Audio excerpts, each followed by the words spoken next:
He's whiny. Yeah, like he sounds like such a bitch.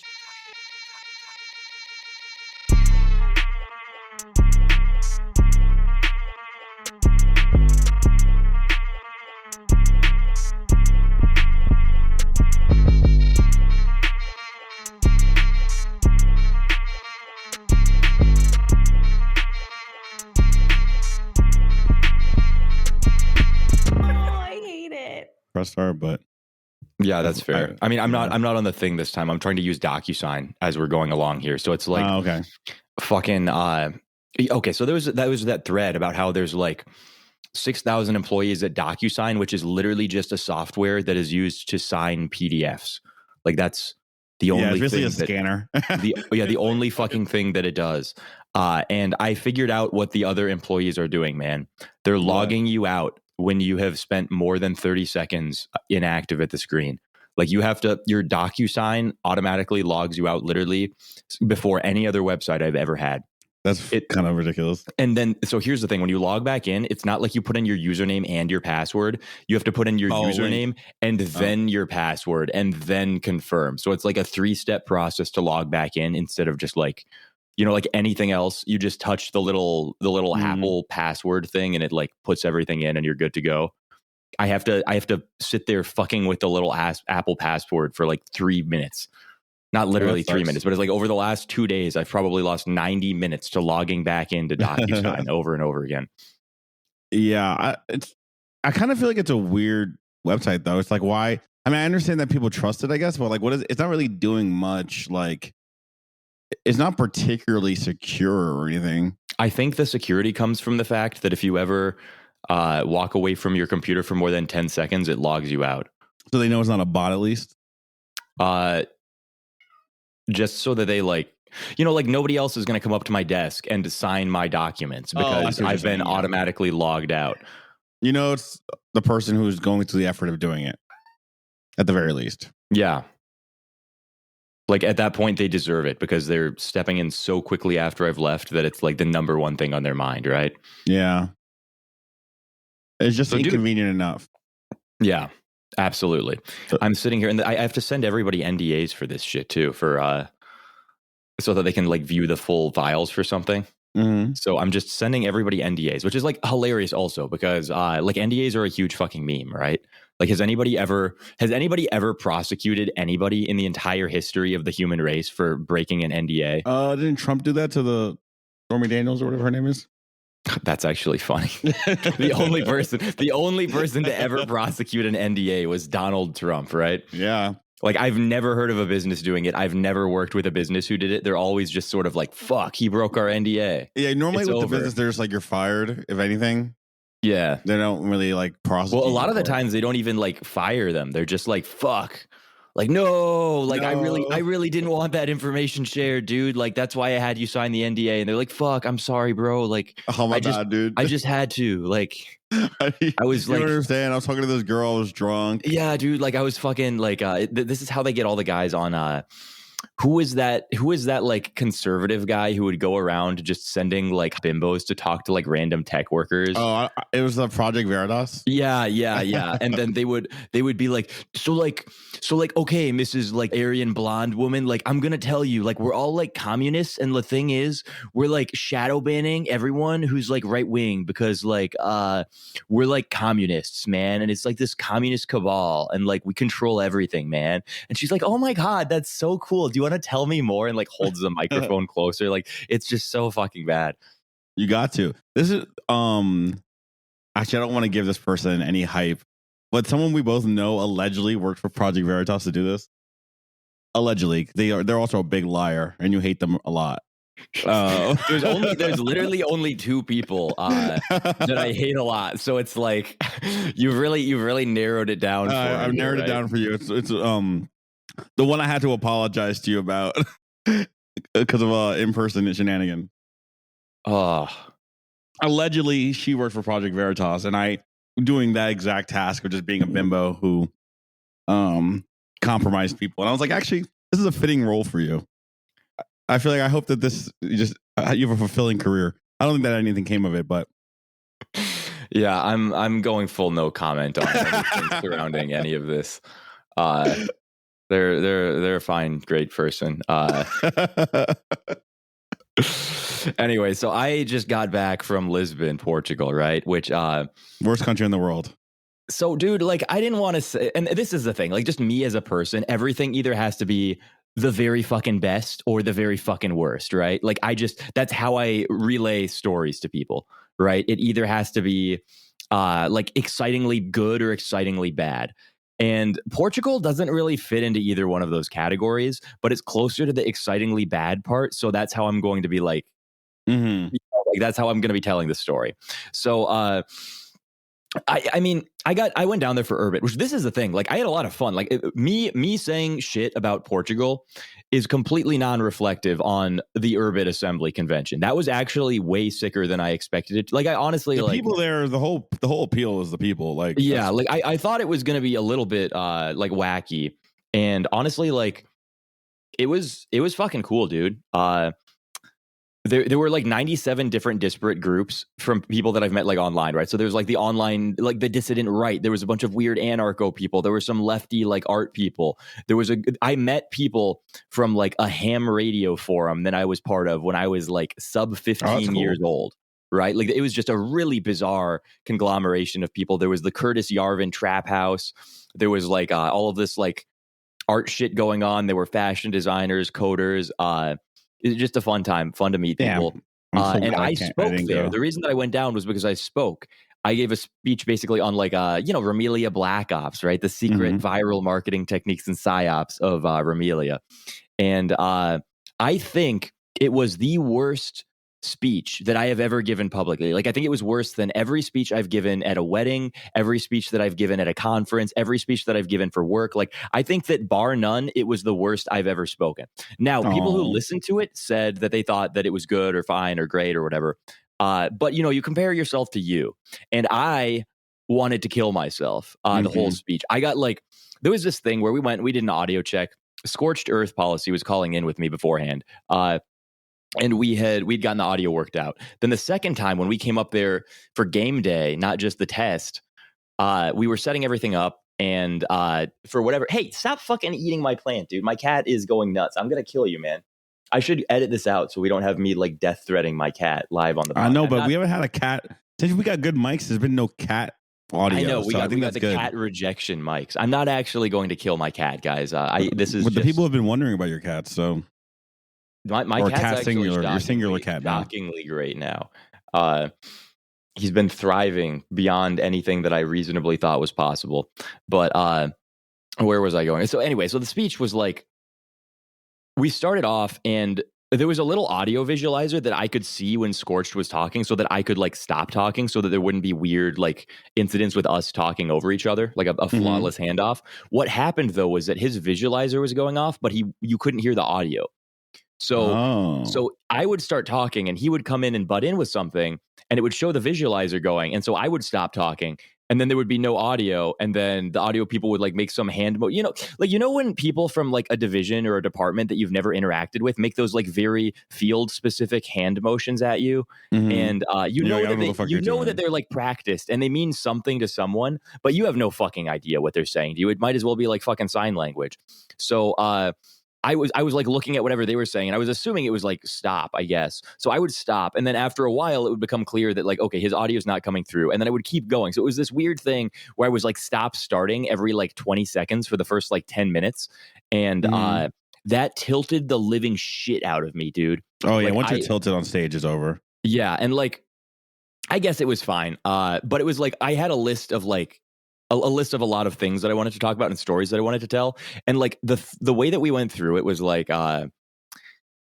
instead of cutting out some of the stories, we wound up compressing a bunch of them, which I think was wrong. I think what we should have done is just taken out some of the stories and told the full version because like half-assedly telling a story like loses like 90% of the impact, right? So I did hear from my sources on the ground through the grapevine that there was some that he said like your talk was good, but there was some story tangent you went off on that was like kind of weird and he couldn't follow it or something. That's the only thing I heard. He's like, otherwise I liked it, but there's just one Based. that I didn't hear. I heard something story related, so maybe that's part of this thing you're saying. Yeah, maybe. I don't know. I mean, I don't know. Like everyone came up and said it was really good, and I guess the people who liked, or the people who saw it on Twitter said that it was good. Also, I was wearing like an Islamic headscarf the entire time, which was I just did see that. That was pretty lit. That was. I'm sure it was very hot. Yeah, that was the other thing. I didn't expect it was going to be that fucking hot, man. I try to tell you. Yeah, I really had no idea how much heat my head radiates while I'm walking around on stage. So I was sitting there like, wow, like I'm getting like gassed out in here. You know, like I'm in a sauna. Mm-hmm. And like I was, you know, like you instinctively want to rip it off your head, right? But then you're like, I mean, you're wearing this to not be right. doxed. I was wearing it to not dox. And then that was the other thing was like, because I was wearing it, like everyone, you know, like people assume you're like fucking busted if you're like anonymous and covering your face and shit like that, right? Mm-hmm. So like when I just walked off the stage and took off the headscarf and everyone was like, "Oh, you're fucking Lukas?" I was like, yeah, like I was like, yeah, like what were you expecting? And they were like, not fucking this. Like that's fair, I guess. Yeah, I mean, especially if you're gonna like be on stage like a fucking, I don't know, like looking like an anime character. Yeah, you gotta, you know, I do get it. I get why they'd be like, oh, I expected like a femboy twink or something. Yeah, they all expected, you know, like a non-existent jawline, just like hideous, like goblin nose type thing going on, and they unfortunately I could not deliver on the promise there. They were I know, it's very disappointing. Things. Yeah, they get mugged from their expectations. Well, that's fun though. I'm in James's wedding party, so I had to miss it. But you know, it's actually, if it was literally any other weekend, it would have been so easy to go. The flight is cheap. I will say it's never easy to go down to Lisbon. The flights weren't that cheap either. I think mine was like fucking $1,600 or something. But round trip, that's to Europe. That's like roughly. I mean, when I looked at flights, it was like $1,200, $1,100. Yeah. I mean, that's round trip is about what I would expect. I mean, I'm coming from a major airport though. See, I'm just used to flying major to major, so I'm used to like, oh, it's $350 no matter where you're going. So then I see $1,600, I'm like, wow, that's literally fucking. If I didn't have to pay for the New York City hotels, which are inflated to God knows, I imagine because of refugees were taken in to hotels in New York. Because I've never seen prices like this in New York City hotels before, and like the cheapest hotel I could find was like $400 a day, like $350 a day. So I paid like all like retarded money for the week I was in New York, and I was like, all right, fine, we're not going to Portugal. Because had I not done that, I'd have been like, yeah, whatever, it's fine, c'est la vie. Yeah. But so it goes, you know. Hey, listen, now you have more stories. You got a party in Portugal, which could be, I mean, it was probably very fun to party in Portugal, even though, dude, everything, it was so fun. The whole time was so fun. Honestly, the Urbit people also, like, I expected them to be I'm not gonna lie, bro. I'm not gonna do some sort of weird like partnership dick sucking thing. I expected them to be really fucking weird. Mm-hmm. And they were a lot more normal than I expected them to be. Everyone I've met Urbit associated in real life has been mostly normal. Yeah. Yeah, they were, which cool is guys. I find very strange considering and I mean, what it is. The thing is, like, I was the fucking weird one. I was like, so I'm gonna give this talk in a suit and a like an Islamic headscarf, and they were all kind of like, and I was like, yeah, like I get it. Like listen, man, like I don't feel super cool doing this. Like, like I'm like a fucking grown ass man on stage in an Islamic headscarf. I don't feel like a millionaire right now, but this is just the way that it's got to be. Okay. Listen, you know, you're on camera to audience you don't know per se. It was. I did see the pictures after. It does look kind of fucking funny. Like, it is like definitely like an interesting aesthetic. No, there's literally an anime. What's the 21st Century Boys? That like there's a vision. Anyone who knows what I'm talking about knows what I'm talking about. Or it's 20th Century Boys. Doesn't really matter. There's like a guy in a suit and a fucking full coverage mask. I was like, that's what Lukas is. That's the vibe he's pulling right now. Yeah, but cool. I had to learn. Okay, here's the other thing. I had to learn how to tie the headscarf, and like. Okay. It's called, I think, a shamag. Shamag. So you Google how to tie a shamag, right? And then you get like fucking 37 different methods. It's like the Bedouin method, the traveler method. So I'm like going through all of these, and you know they have like they'll have some Muslim guy come on camera. And fucking he'll fucking tie it in like 7 seconds, and you'll be like, what did he do?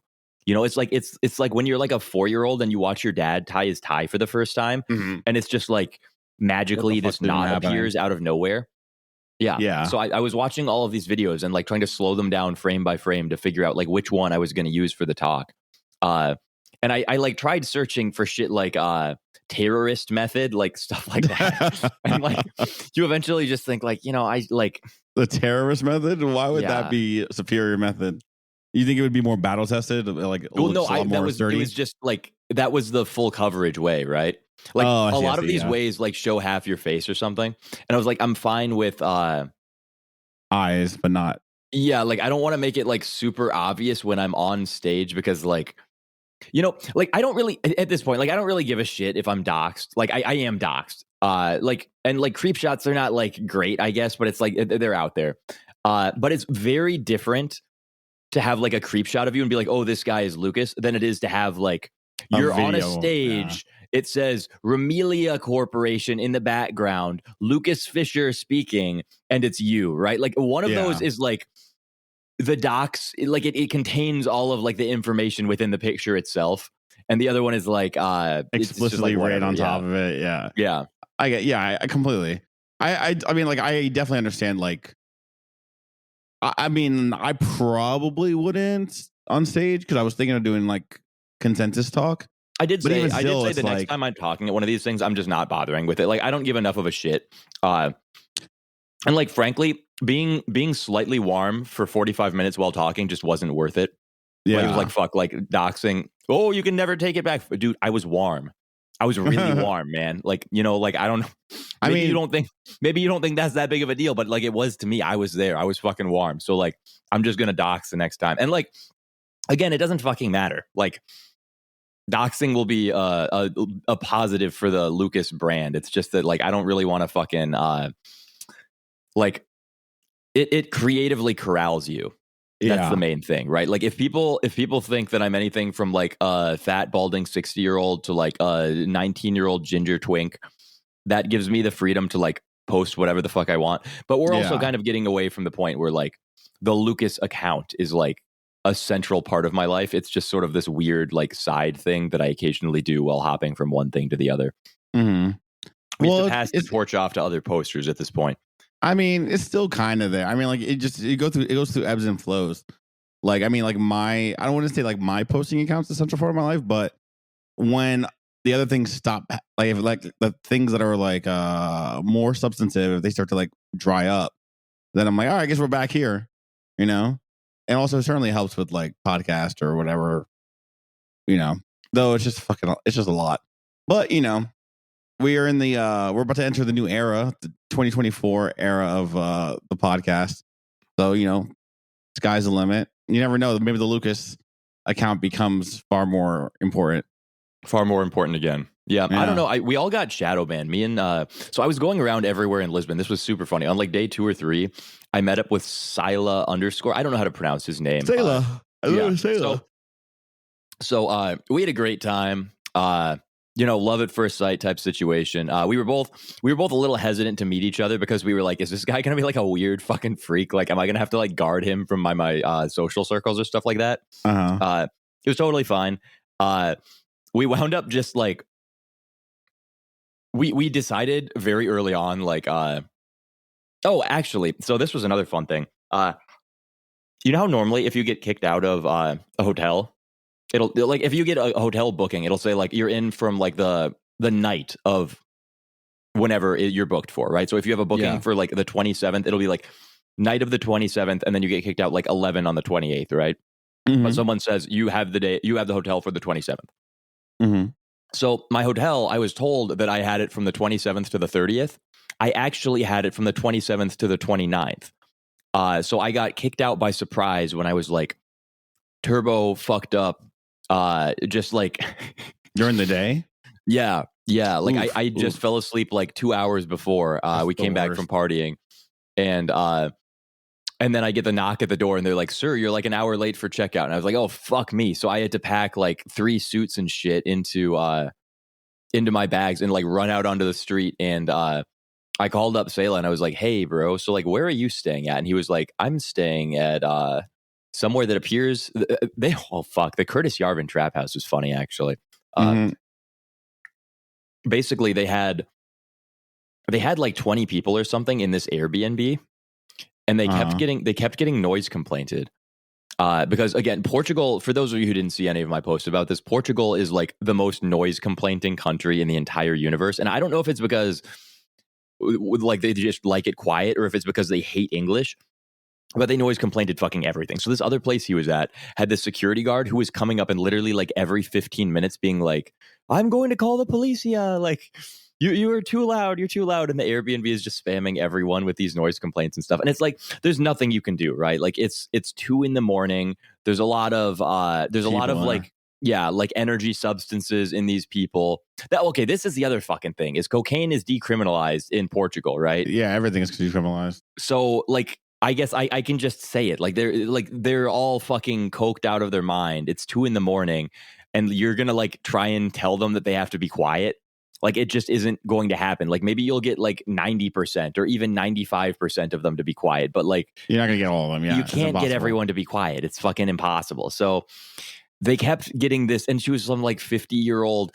Oh God, she was such a funny security guard too. Because when she wasn't like harassing us, she was literally just sitting there watching the door. She'd never had her phone out. She wasn't reading a book. She was literally just staring right fucking at the door. That's weird. For like 12 hours a day. Like just mind-body connection, just mugging the door. Yeah, so nuts, dude. Yeah, maybe she was like a yogi low-key, because that's transcendental type shit. Yeah, and then there was one of the guys who came up, and he had just been out, I guess. I think he was giving a talk, actually. He might have been a speaker there. But so he took off his dress clothes on the top, and he was just wearing a wife beater. And he was like a quarter black or something. And as soon as the security woman saw him, she just goes like, no. Like she starts like crossing her arms and says like, you can't come in. She thought he was like homeless. And so she like prevented him for being a fucking quarter black. Yeah. And Portugal's like no quadroons allowed, bro. 1 drop rule, homie. That's crazy. It was so, and like, it was insane because you could instantly see her entering like she entered a different mode when she was dealing with him versus me. And I'm like just exhausted. It was like 6 a.m. or some like insane shit like this. I'm waiting for my Uber to come down there. And this guy is like, are you at Urbit? And I was like, yeah.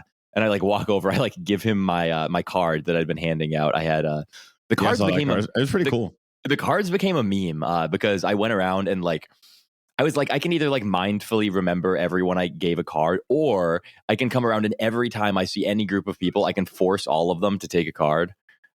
So that's what. Hey, stop fucking eating my plant, dude. No, hey, whoa. That's the plant I actually like. Oh, kitty. Stop it. Okay, we're good. So every time I would come around, so there were some people who wound up with like 7 of my cards because I just kept giving them to them. And then when I had the T-shirts at the end, I went around also and I was like, okay, you can have a T-shirt, but you have to take a card also. I need a T-shirt. I got you a T-shirt. You did? Oh, lit. I did. So send me one. The T-shirts, actually, they're really good quality. They're some sort of like Korean shirt brand, and the printing is like extremely high quality. It's a Ramelia shirt, right? Or is it Urban shirt? It's a Ramelia shirt. They're probably the best free merch that I've ever given out in terms of like this shit is going to be around in like 50 years. Like I was just sitting there like examining the stitching. It's like really thick cotton. I was like, wow, this is fucking nice. This is a great free T-shirt. You guys should be absolutely ecstatic that you're getting this. Like you should be psyched out your ass, man. I'm gonna rock that shit whenever I see you. So anyway, so there was this guy out there who's getting called like homeless by this woman. And she also, this was really fucking bizarre. She never did this with me, but she was doing it with him the whole time. And I think it was some sort of like weird like power thing or something. Mm-hmm. But like it was very clear that he didn't speak Portuguese. And she kept yelling at him in Portuguese. And he kept being like, I speak English. Like, I don't know what you're saying to me. And she just like crossed her arms and yelled at him more in Portuguese. And I was like, this is like, because I would assume that she was super autistic if this was any other situation, but like this one, it was like, no, I think you're doing this as like a weird intentional disrespect. So yeah, she thinks he's Moors. The Moors, they hate the. Well, actually, I don't know what they do out in Portugal. Yeah, and I was sitting there like, this is so bizarre. Like this guy's annual take home pay is like 10 times yours, and you're like calling him like a homeless, like a homeless expletive. Like this is so weird. But we called the people, we got him up there, he got saved, and then my Uber came. So it was a great rescue voyage. That was one of those things that, like, you don't really realize. But like America is 100% like the least racist country in the world. Easily. That's what always gets me tripped out with people. They're always like, America's so racist. I'm like, have you gone anywhere else? Literally anywhere else? Because it's clearly this is like success, about as successful as you can get. Yeah, like pretty good for. Like, it's also, like here we have like 350 million people too. It's not even like it's like it's like a 10 million person or European country where it's like there's so many fucking people, and yeah, comparatively it's still less racist. But hey, yeah, what do I know? It really is absurd. There were a lot of instances down there too where like I did understand how they all became so racist. I mean, in Portugal, yeah, it's easy to understand. Yeah. From what I know about Portugal, I have yet to go, so I'm speaking entirely off of my secondhand knowledge here, but I can understand. We did get dogged by a homeless person for like multiple blocks, just doing the most like pathetic wailing at us about whatever. Like I mean, they made drugs legal in Portugal because it was just so bad out in the streets. It was like San Francisco would be like, was it just like some sort of a like, okay, like you can have this, like you can. Yeah, no, literally they were like, if we don't decriminalize this, then we're just gonna become like a slum. Like the entire country's gonna be a slum. So it's like, all right, because people are just like passed out on the streets on heroin and da. So all right, if we just do like needle exchanges and just make it like legal, we can at least monitor it and like make it deal with it within reason. Whereas like if we keep it criminalized, we have to like, it's just going to create more of a slum class. So it was like, and actually like help there. And also you can like, you don't have to spend resources on it. Like it just helped them as a country. I think it was like 15 years ago. So it made it slightly better. I guess that's good. It was definitely interesting to get approached on the street by people saying like, you can buy cocaine. Like, do you want to buy cocaine from me? Like they didn't like, yeah, actually, yeah. Yeah. Like they came up like more aggressively and more frontally than the beggars did. Right. Oh. Like they would just approach you and be like, hey, do you want to buy some cocaine?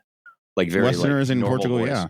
There was no like weird mannerisms. They didn't have like that drug dealer energy. It was just sort of like you're being approached by like like it was more the energy that you get from guys who are like trying to sell you insurance or something. Yeah.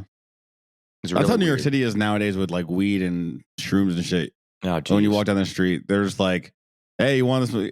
Like it's very like they'll set up like a fucking stand on the street. Yeah. And smoking blunts, like, hey, you want to try some of this shit? It was insane though. Like the cocaine that I bought, like one unit. I don't know. It was probably, 1 unit, a gram so probably. It was supposed to be a gram. Actually, what is the prices in Portugal? I'm curious. That was the thing. This was actually super funny too. I was with this group of people, and one of them, this very coked out girl, was like, okay, so this is the price, but holy shit, that's so much cheaper than it is in America. We can just charge everyone American prices and they'll pay because that's what they're used to. And then we can keep the rest. And that's hilarious. Yeah. And she was like saying this in front of me. And then later she did it to me. Like she just charged me the American price. You're but like, I knew what no, I just paid. I thought it was really funny. I was like, I admire the hustle of like, hey, good for you. Being so coked out. You don't even remember telling me that you were going to like scam me like right here in this room. Like I was like, that's actually like extremely based. But I guess it cost like, I think it was like $60 a gram. And it was like it was the best cocaine that I've ever had in my entire life. That makes sense. That's I've flatly never had, like, I thought that cocaine was just a shitty drug because every time I've tried cocaine in America, it was just like dog shit. And then it was like dog shit. And then I would be awake for like 4 hours. And then I would have, I would just have like the next day be like, oh God, like I'm so fucking miserable. And like the high itself wasn't even that enjoyable. But then this stuff was like, it lasted like 30 minits and then you were totally done. And you like, I literally went to sleep like 45 minutes after. It's not cut with anything. That's how it's supposed to be. It's like, you only stay awake if you keep doing it. It doesn't like, that's how it's supposed to be. Yeah. It was really bizarre. Good for them in Portugal out there with their not stepped on cocaine for respectable prices. Dude, the shit in America must be absolutely insane. In where? The shit in America must be absolutely insane after seeing like presumably, because like I don't even think that was like amazing cocaine, right? Like this was just like, oh, like Lukas buys cocaine and like off the street, yeah. Like it wasn't like off the street. It was through someone who knew someone, but like, you know, it's not like I'm not like some sort of cocaine connoisseur with like epic connections. It was just some guy, basically. Yeah, I mean, effectively, unless you like know the person and they know that they don't cut and it's gonna be like dog shit. Well, and like I don't think you can really control like, you know, because I don't think there's only one layer who's cutting it. I think cocaine. So okay, there's a cut in cocaine. Yeah. I think it's called like levamisole or something. It's some drug that like makes the effects last longer, but it's also like it's like an anti-cancer drug that was banned years ago because it has like extremely shitty side effects. But it's in basically all cocaine, even the shit that is like in Colombia. Like it gets when they like manufacture straight from the source. Yeah. So like there are some things that I think you just can't fucking avoid. Yes, exactly. But then there's like, oh, this is cut with baking soda and amphetamines and yeah, like the thing is like I would be totally fine if they would cut it with just like baking soda and say like, yeah, it's just like less potent. But whatever they're putting in the stuff that I've had in America is stuff that like it makes you feel shitty, dude. Mm-hmm. Like it makes you feel really fucking weird. So I don't know. I'm sure there's going to be a bunch of comments on this saying, "Oh, like Lukas, you're such a plebe. You need to go like hit up my guy. He's got like the fucking purest snow you've ever." You know, we're gonna get the fucking. We're gonna get the podcast intern to put a spreadsheet of all your guys. And it's like I believe you. I believe you. Like it's all totally no. Actually, no. Don't tell them no because we need the podcast to make a spreadsheet of your guys in each of your respected cities just in case there's a conference of some sort. Yeah, like I'm not really like. I'm not really trying to go out and do like a bunch of cocaine. No, I get that. No, but as a meme, just because you never know where you end up. Like, oh, there's a conference in fucking Saskatchewan. I don't know. And now we have and then who knows the cocaine plug? And then now you get invited to all the parties. Yeah, because of our podcast spreadsheet. That would be funny. We can have our podcast listeners do A/B testing on the cocaine purity. That'd be kind of dope. You could use the voice cell website to measure it, right? Like, so it's a stimulant, so it's going to increase the tension in your vocal cords. So you can gauge the purity by having them do a pre-measured line of each, and whichever one raises their vocal pitch more is going to be the pure cocaine. Oh, right? That's genius. We're gonna TM that. Yeah, and then we'll get arrested for feeding a bunch of Discord 17-year-olds cocaine to measure their vocal pitch. Especially because we're trying to raise it, right? Like that's basically grooming them. We're basically transing them. We're raising their vocal pitch. Turning them into Discord kittens. The Discord raccoons, the little Discord kitten. Yeah, they're definitely going on the blue team now, aren't they? Oh yeah, blue teams for the kittens for sure. So where was I even going with the? I don't remember per se. Yeah, I remember you just sitting on Portugal. And okay. So I went around everywhere with like the Sela, and we basically decided when I got kicked out, like, okay, we're just gonna fucking wing it. We were also thinking maybe we should go share like a bed in a hostel or something. We didn't do that. We slept on. We met like a fucking like right wing health compound meetup out there. We went and we chilled with them for a while. They had a really nice place. Their place mogged everyone else's place that we went down there, that we went to down there by like an enormous, unimaginable margin. Like they were living in such relative luxury that like as soon as I walked outside, I felt like it was just over. Like total despondency. Like I was like, holy fuck. Like they had like a reflection pool that had like koi fish and turtles in their back garden. Like it mogged everything so much. And then we went and we stayed with some of the other speakers at one of the speaker houses, and me and him just showed up and shared the bed. And I'm gonna say the fucking gayest thing that I've probably ever said. I said this already in a group chat with you, but I had no problem falling asleep in a bed with Sayla. So like, Seems like Sayla. Every time I've ever shared a bed with a girl, it takes me just like 2 hours to fall asleep, and I was like fucking out like a rock next to him. It was basically like I was on my own. Bros sleep. Yeah, listen. That goes back to, that's like Spartan right there, bro. Out there in the wilderness, holding each other for warmth. Yeah, just. I mean, we never. Hold up. I'm gonna clarify. We weren't holding. I mean, if you did, it's fine, bro. There was no holding. It's okay if you did. Like, no, there was no. There was no. I'm gonna clip the mic out here. There was no holding. But no, someone in that chat also was like, "Oh yeah, that makes sense, because like when you're sleeping with a girl, you have to be like sleeping light and like ready to defend them or something. And when you're sleeping with a bro, you know that they've got your back." And I was like, they got your back. I was like, this sounds like such insane homosexual cope. Like I have never heard something that sounds more like homosexual. That is cope. such And homosexual like I'm accepting it, obviously, because what choice do I have, right? But when brothers sleep together, they got each other's back. That's that's like one of those fucking memes of like Bugs Bunny smoking a cigar. Yeah. Like the SpongeBob ones, like the extremely high definition. Yeah, him standing there with Patrick. Absolutely. God, man, it was. I have slept next to a male in college. My friend, who's actually in a relatively famous band. Sanja asked me about it the other day. She's like, "How do you know this band?" I was like, "I don't know this band." Because you follow the drummer. I was like, "Oh, I know that guy. It's my homie from college." And he like would come visit my roommate, and we became really good friends. But when he would come, he would just like sleep in my bed with like my fucking like dorm room twin size mattress. But he slept like a baby every time, so I get it. There was also no holding each other, just for clarification. Yeah, none of us are holding anyone who's another man. We slept foot to head. We're all foot to head. We're all heterosexual men. Yes, it was good though. No, and we're gonna actually do a lot to cancel out the work that we just did there, convincing everyone that I'm heterosexual. But okay. it was funny because we would just sit up for like a couple hours, like fucking like giggling about like the activities for the day. Oh, yeah, we were wondering like what are the people in the other rooms thinking when they're hearing this? Like this is not this is not you guys exactly are cupcaking, sharing ghost stories, fucking just giggling. Yeah. Oh, and the other really funny thing is the room had this big stock picture of just a tribal African woman staring at you. Oh, nice. Right. Your longhouse. No. Sharing a bed with Sayla. Exactly. And then, no. So I was thinking, wow, this is an extremely bizarre photo to have anywhere, really. But in this Airbnb specifically, rented by these people specifically.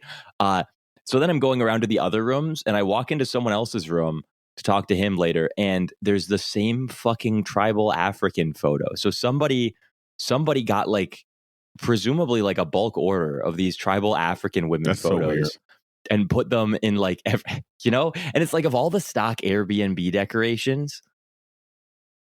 Yeah, that's a very particular one, and I just don't see. I just feel like a person who would own Airbnb in Portugal does not seem like, at least doesn't map my model for who would have a stock tribal African woman picture. So it really didn't make a ton of sense to me. But it had that European thing that happens where like you go to a restaurant and like 30% of the time you open the restaurant's menu and like there's just pictures of like naked people on them in like various like artsy poses. Like that kept happening to us.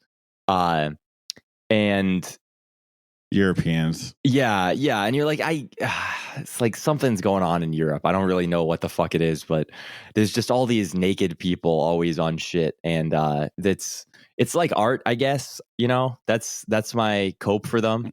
It's like how like I'm not giggling in bed with the guy because I'm gay. It's like masculine bonding and friendship. Like the naked people on the menus aren't like gay, it's like art or something. Like I'm coping for the Europeans too now. They do love their nudity. I don't know what to deal with them. Yeah. Well, the other thing is like, so Sayla and I have very good like if you have like a Venn diagram of like the people who either like or dislike one of us or the other, like we have a pretty good full coverage. Like if someone dislikes one, they'll likely like the other. And the same thing was true for girls. This was super funny. So there was like no overlap either on the girl frontier. So, you know, like none of the like aggressive competition that can happen when like you attract the same demographics of women as your friend. Yeah. And you that's have to always like fight very over helpful. it. Yeah. That's always very good. You don't And it was wanna great too, because if either of us ever saw someone and we were like, wow, like she looks pretty good, the other one would be like, she's mid. It was like every time. It was like perfect 100% hit rate for like. Oh, love that. Yeah. The best wingman is the one. Yeah. We take different shots. Everyone knows their lane. Absolutely. Like every man has a soulmate. And what they don't realize is it's just another man. It's just another man that has totally diametric tastes from you and attracts different demographics of women than you. Ah, that's the life. I'm jealous now. You can get married too, but it won't be your soulmate. Your soulmate is a man. That sounds real. That's very real, in fact. And yeah, we wound up like we now have like 7 like sub businesses that we formed out of that one thing. Just and then we spent like a day hanging out with Lord Miles too, who is like, I totally understand how Lord Miles how everything that happened in his life happened now. Like after you meet him, you understand it's like just like absolute max agreeability with like he's not going to piss anyone off. Like he's not going to piss a single person off ever if he doesn't want to. Right? He has like extremely high empathy in that he can read exactly what he needs to be doing or saying to like not fuck himself over in any given situation. And a lot of the time he'll play like a retard, right? Like he'll play like a goofy LARPing idiot or something. And so there's a lot of people who just think he's like a total retard, but like he knows what he's doing, very much so. Like he's a fairly sophisticated mental actor. Did the so the Taliban really did tweet like, "Oh, he's fine. We actually we love this guy." Was that real? So there's stuff going on there that I can't really like talk about on there, but like he is alive, and he's like he's sort of found himself in a bit of a geopolitical pretzel, I guess, because of his gold mine thing that he wants to do, right? Yeah. Because like there's no like the US doesn't have a foothold. The West really doesn't have a foothold in Afghanistan. So he's the only Western actor who has any access to like Taliban ministers, Afghanistan ministers, right? So China also wants to start mining Afghanistan for its resources. So he's like the only Western liaison that they can use as an in to like get into China. Or they can get into like stave off China, right? So like that's an insane fucking situation to be in for like 20-somethings guy. Where yeah, for sure. You're getting like backed by the West to go like mine gold in Afghanistan before China does, right? Yeah. Yeah. That's pretty crazy, actually. It's absolutely insane. Everything that he was telling me about the gold mine was just really, really funny. I think it would be great for him to release like a token too. Yeah. Like after he does his initial raise, Poppy coin. Dude, imagine how high the Miles meme gold token, the Miles meme like gold ticker would go if people thought like you got like some percentage, some valuation of like the treasury's gold. Like imagine a gold bar with Miles' face if you're like a top 1% holder. That's funny. I feel like, I mean, you probably can't actually do that, but you should tell people that you are doing that. I think you can. So I think you can actually do it because essentially everything is legal if you're not in the U.S. Now, obviously, I'm simplifying things a little fucking bit, but like everything's legal if you're not in the U.S. The thing that I'm learning that sounds like a perfectly valid statement to me. Right now that I'm having to like raise money and stuff like that for people, I'm realizing that like the SEC is sort of its own unique thing in terms of holy shit, this is complicated, and like foreign investors can just do whatever the fuck they want. Oh, interesting. America uniquely, like everyone thinks of it as being like so unregulated, and it is in terms of like agriculture. Like you can go pour whatever poison you want onto like corn. You can zap whatever you want into the airwaves. There's no regulations or restrictions on that. But what there are restrictions on are capital, right? There's extreme capital restrictions in terms of money flow. So that doesn't like I'm sure that they exist in European countries. Like I don't think that they're literally unregulated, but they really don't happen. Yeah, they really don't happen in the same way. Yeah, I mean, also it's just a matter of like, I mean, I've heard many competing theories of why that is, but there's just more capital moving around, I guess, in the U.S. So I guess that's part of it. Then like Europe, I don't really have a good explanation for why. I don't fucking know the deal though. I've heard a bunch of the like right wing VCs will tell me that there's some competition between like the Biden admin and like the existing legislature, and they're like, you know, like the Biden admin is like anti-crypto and the existing legislature is pro-crypto, and then they'll give me geopolitical reasons for why one or the other has the stance they do. I don't fucking know, man. All I know is that it's a pain in the ass, like getting accredited investors versus just getting anyone in the EU or European countries to sign up for things. And you know, accreditation isn't like that hard to get, but it's just like the fact that it exists is again sort of goofy, right? Yeah, the like accreditation. I mean, it's kind of hard to get. I mean, if you have for the average person, but now yeah, you have, like, it's basically in order to get accredited, there's a few tests that you can take, like a few tests of your like financial understanding that do it. But the financial standards that can get you in are like, do you make $200K a year for more than 2 years in a row, or for 2 years in a row, I think, or do you have over 1 million net worth outside your primary residence? If you have either one of those, you can be accredited, and you can actually just like sign up. Oh, you also have to dox to the U.S. government, I guess, which doesn't, like, nobody outside of crypto cares about that. But you know, it's like, it is a little bit of a pain in the ass that you have to fit some standard before you can invest in things, you know? Yeah, I think it's really annoying personally. Like what it was, because otherwise, how are you supposed to get to the point? Like everything, right? Like I mean, even if somebody wanted to fucking toss $3,000 into a seed round or like a Series A or something, they can't do that without being accredited. And it's like, why? Like, this doesn't make any sense. Like, you don't need to be accredited to buy 3K of a stock. Why do you need to be accredited to participate in a seed round or a Series A? Yeah, exactly. I mean, it's literally just it's kicking the ladder out from underneath you. Right, mostly. And it's like, I don't.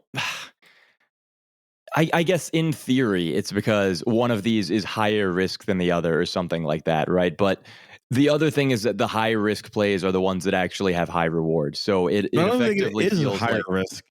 Like, is it really? That's the other thing risk? Is like, I honestly, like, you can't get rugged that. Okay, I'm not a financial advisor. This is not financial advice. Our weekly generally on well structured like seed raises or Series A, Series B deals, you can't get as fucked as you can on stocks, because stocks, again, like, they don't usually go to zero, but they can literally go to zero. Whereas if you're getting in on like a seed raise or something, you're usually getting preferred stock. You're getting preferred equity in something. And so like, you're going to get paid out before the founders do, right? So like, you will almost certainly make it out with your initial capital. Like, it's usually structured to be very, very safe for the people who are doing the seed investment. So that doesn't happen in stocks, obviously. You're not guaranteed to get anything out. You can get literally zero out. And the other thing is, if you're investing in a seed round, obviously, like, it can go to a bajillion or it can go to zero, right? Mm-hmm. So, yeah, the risk reward there is just, it's so much greater. When he gets older, he won't sound like this anymore.